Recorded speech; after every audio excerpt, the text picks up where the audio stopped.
위치한 서울역입니다. 내리실 문은 오른쪽입니다. 4호선 오늘의 출발지는 서울역입니다. 아침이지만 겨울이라 해가 늦게 떠서 마치 밤 같네요. 오늘은 아침 7시 기차를 타려고 합니다.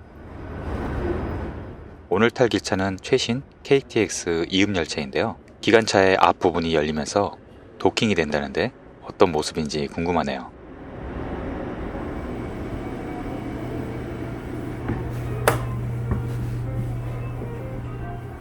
오늘은 우등칸을 타고 갑니다.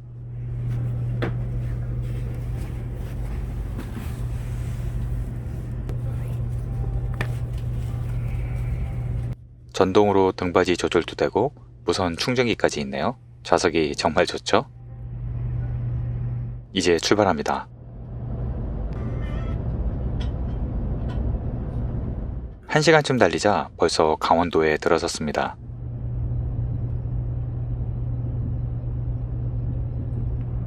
다시 1시간을 더 달리자 차창 밖으로 멋진 동해바다가 펼쳐집니다. 서울에서 출발하실 때는 진행 방향의 왼쪽에 있는 좌석들이 전망이 좋습니다. 우리 열차는 잠시 후 정동진역에 9시 17분에 도착합니다. 동해바다의 첫 번째 정차역은 유명한 정동진역입니다. 정동진역은 우리나라에서 바다와 가장 가까운 역입니다. 이곳에서 3분 정도 정차를 합니다.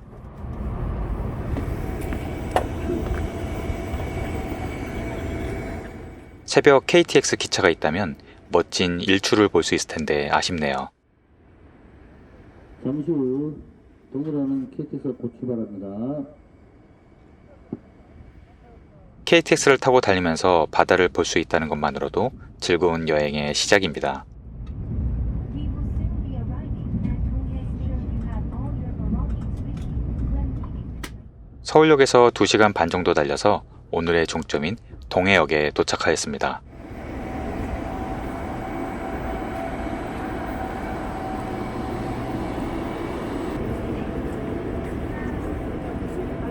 철로 위를 걸어서 건너는 게 특이하네요.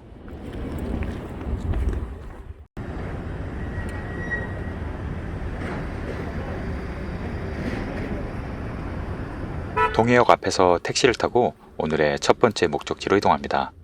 택시로는 약 10분 정도, 요금은 7,000원 정도 나왔습니다. 이곳은 추암해변 주차장입니다. 이곳의 상징이 오리인가 봅니다. 다리 밑에 오리들이 많네요.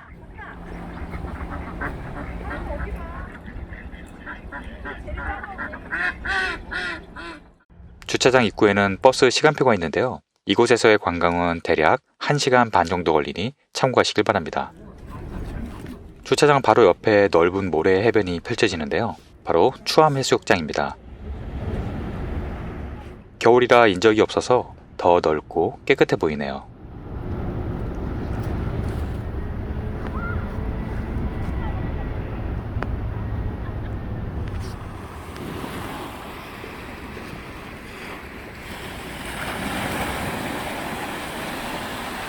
동해바다는 겨울에도 참 좋네요.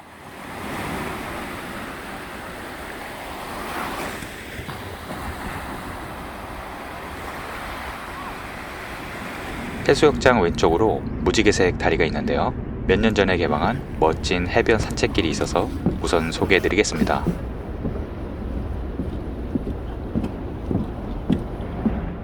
다리 끝에 고양이 한 마리가 있는데 마치 통행료를 달라고 하는 것 같죠?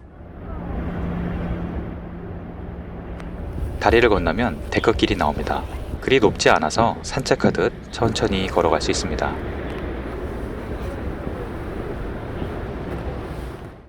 정자 위에서 바라보는 바다 풍경은 너무 멋졌습니다.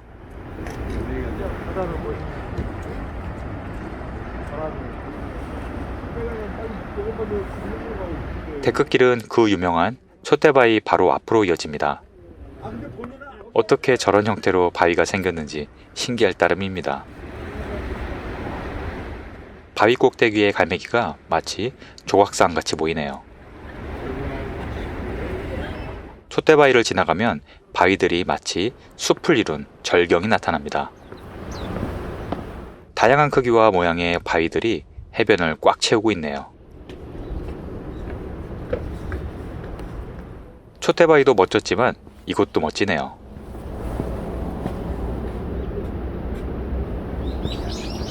이곳은 능파대라고 부르며 국내에서 가장 큰 해안 라피에 지형이라고 하는데 다양한 모양의 바위를 찾아보는 재미가 있네요.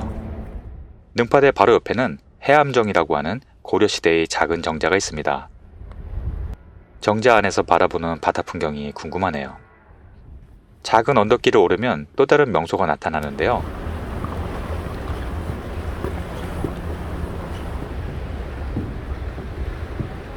바로 추암 출렁다리입니다. 약 70m 정도의 길이인데 동해바다 바로 위로 걸쳐 있어서 장관입니다.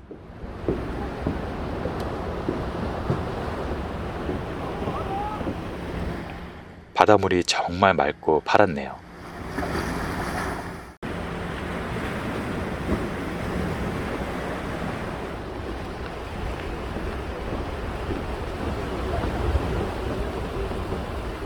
반대편에서 걸어오면 능파대가 보이는 경치가 더 멋집니다. 반대쪽으로도 꼭 걸어보시길 바랍니다.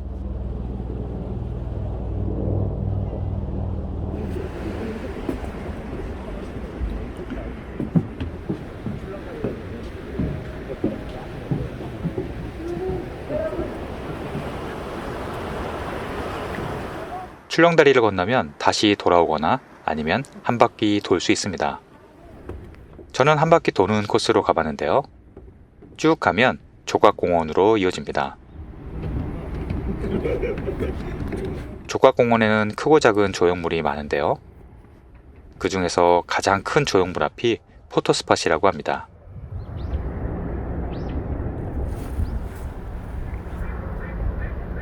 이곳을 관람하는데 대략 1시간에서 1시간 반 정도 걸리는데요. 버스 시간을 잘 맞추시면 다음 목적지까지 저렴하고 편하게 가실 수 있습니다. 주차장 굴다리를 지나 오른쪽으로 가면 버스 정류장이 있습니다. 국토종주 동해안 자전거길 바로 옆이네요. 하계에는 시티투어 버스도 운영된다고 합니다. 시내버스는 자주 다니진 않는데요. 주요 관광지를 돌아다니기 때문에 저는 11시 12분 162번 버스를 탔습니다. 추암 정류소에서 승차하고 종점인 등대 정류장까지 갑니다.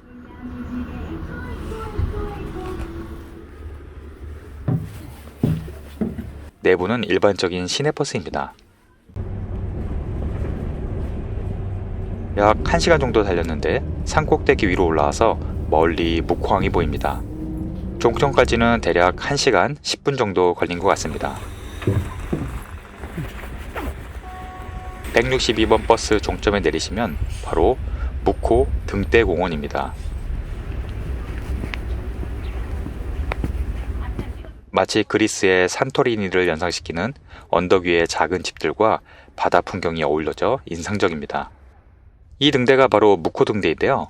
직원이 근무하는 유인 등대입니다. 산 꼭대기에 있어서 더 높아 보이네요. 계단으로 올라가 볼 수 있었습니다.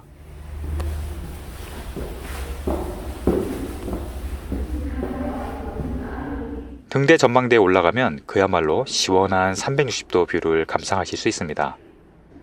왼쪽에 보이는 전망대는 조금 뒤에 소개해 드릴게요. 의외로 등대 전망대를 모르는 분들이 많으신데 꼭 한번 올라가 보시길 바랍니다.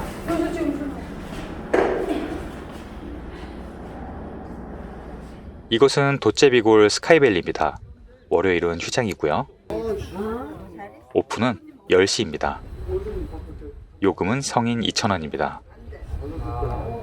유료 슬라이드와 하늘자전거도 있네요.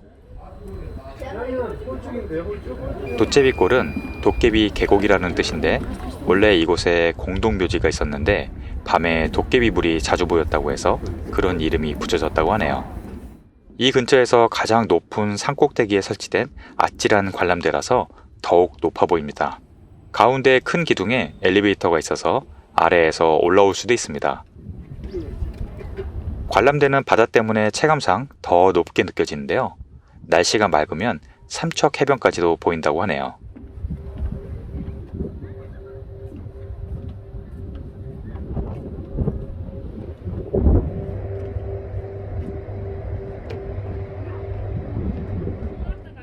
특히 전망대의 가장 끝부분은 더욱 아찔한데요. 마치 번지 점프대를 연상시키듯 뾰족하게 생겼습니다.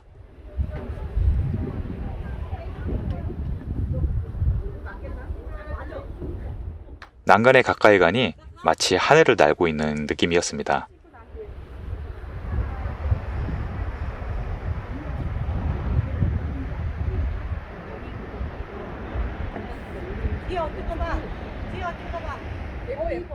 가운데 주탑을 휘감은 은색 파이프는 바로 미끄럼틀입니다. 하늘 자전거를 타는 와이어도 보이네요. 엘리베이터를 타고 내려갈 수도 있지만 저는 걸어서 내려가는 걸 추천드립니다. 바로 등대공원에서 이어지는 논골 담길이라는 산책로인데요. 산을 가득 메운 낮은 건물들 사이로 꾸불꾸불 이어진 산책로가 재미있습니다. 최근에 핫플레이스로 소문나면서 멋진 카페와 신기한 건물들이 많이 들어서고 있네요. 특별히 정해진 코스가 있는 건 아니고 바다 쪽 방향으로 내려가시면 됩니다. 이렇게 바다를 보며 골목을 누비다 보면 나만의 아지트를 발견할 수도 있겠네요.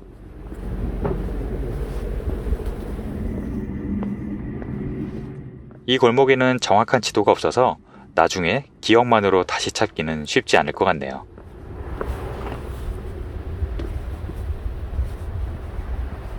꽤 가파른 코스도 있지만 그리 높지는 않습니다.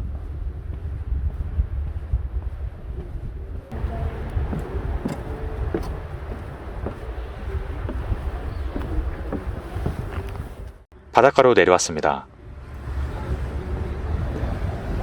하얀 백사장 해변은 아니지만 겨울바다 경치가 참 좋네요.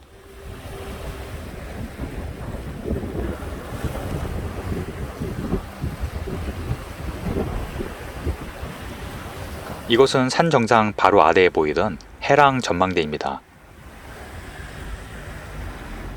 입장료는 무료입니다. 푸른 동해바다 위를 한 바퀴 돌고 나오는 바다 전망길인데요.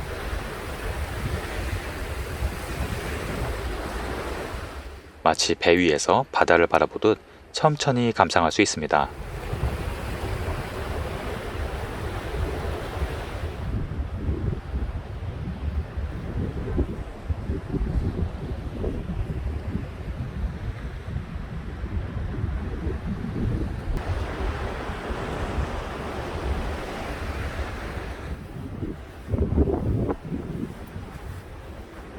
만약 자가 차량으로 해랑 전망대를 먼저 보셨다면 바로 건너편에 파란색 길을 따라 스카이밸리로 갈 수 있습니다. 진입로에는 도깨비 관련 조형물들이 있어서 사진을 많이 찍으시네요. 해랑 전망대 왼쪽으로 300m 정도 올라가면 희한하게 생긴 바위가 나오는데요. 까막바위라고 합니다. 서울 남대문의 정동향이라고 하네요. 뜬금없이 문어상이 나오는데요. 조선시대의 설화가 안내되어 있습니다. 문어상이 황금색이라서 다들 한 번씩 만지고 가시더라고요. 이 바위가 바로 까막바위인데요. 특이하게 혼자 툭 튀어나와 있는데 까막바위 앞에는 큰 회태원이 있습니다. 까마귀가 바위 위에서 새끼를 낳는다고 해서 그런 이름이 붙었다고 하네요. 동해안과 묵호항이 가깝다 보니 바다 위에는 별의별 배들이 다 보였습니다. 해변을 따라 묵호항 쪽으로 걸어갈 수 있는데요. 묵호항 주변에는 식당들도 많았습니다.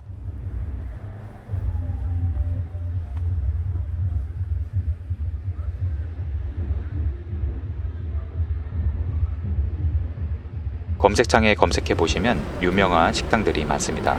저는 오랜만에 물회를 먹었는데 전복이나 오징어 같은 다른 해산물 없이 화로와 새꼬시 위주의 물회였습니다. 사실 저는 이런 스타일의 물회가 더 좋았고요.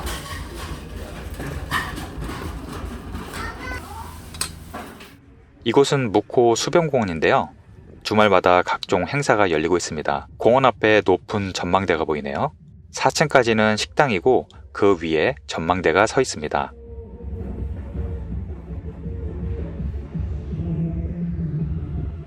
엘리베이터를 타고 5층으로 가시면 됩니다. 문이 닫힙니다. 잘 알려지지 않았는지 전망대가 텅 비었네요. 그런데 전망이 상당히 좋습니다.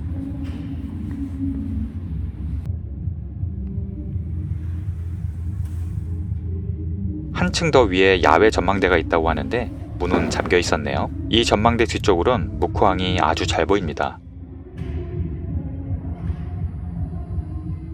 옹기종기 모인 귀여운 어촌마을도 잘 보이고요. 1층 뒤편으로 내려가면 바로 묵호항으로 이어집니다. 수많은 어선들과 어시장이 활기차 보이네요.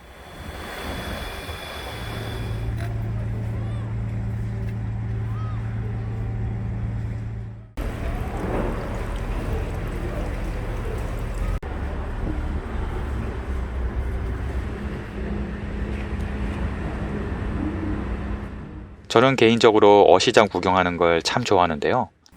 한참 대게철이 시작되어 있어서인지 여기저기 대게들이 많이 나왔네요.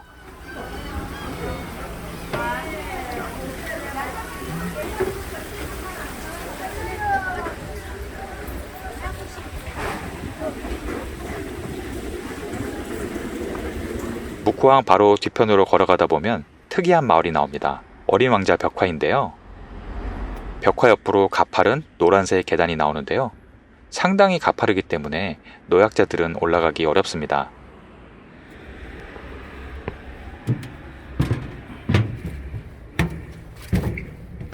계단을 올라가면 알록달록 담장을 색칠한 집들이 펼쳐지는데요.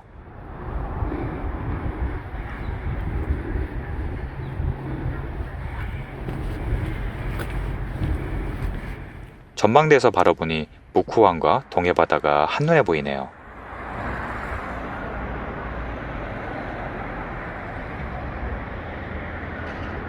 이곳은 묵호 별빛 마을이라고 하는데요. 실제 주민들이 거주하고 있습니다.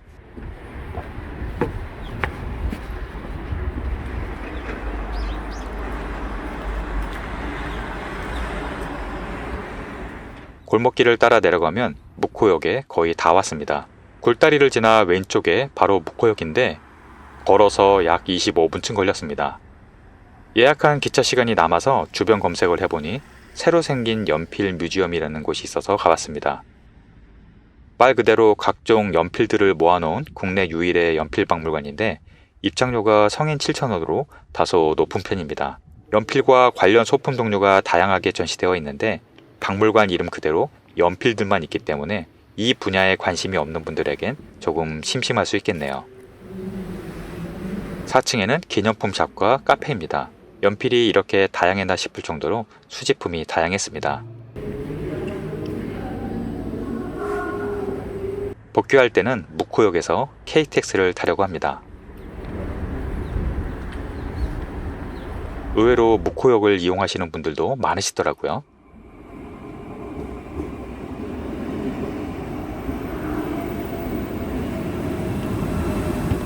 오늘 동해역에서 묵호역까지 대중교통으로 바다 여행을 했는데요. KTX 덕분에 당일치기로 충분히 다녀올 수 있는 코스입니다. 겨울바다 생각이 나면 부담 없이 올 수 있어서 참 좋았습니다. 여행 계획에 참고가 되셨으면 좋겠습니다. 오늘도 시청해 주셔서 감사합니다.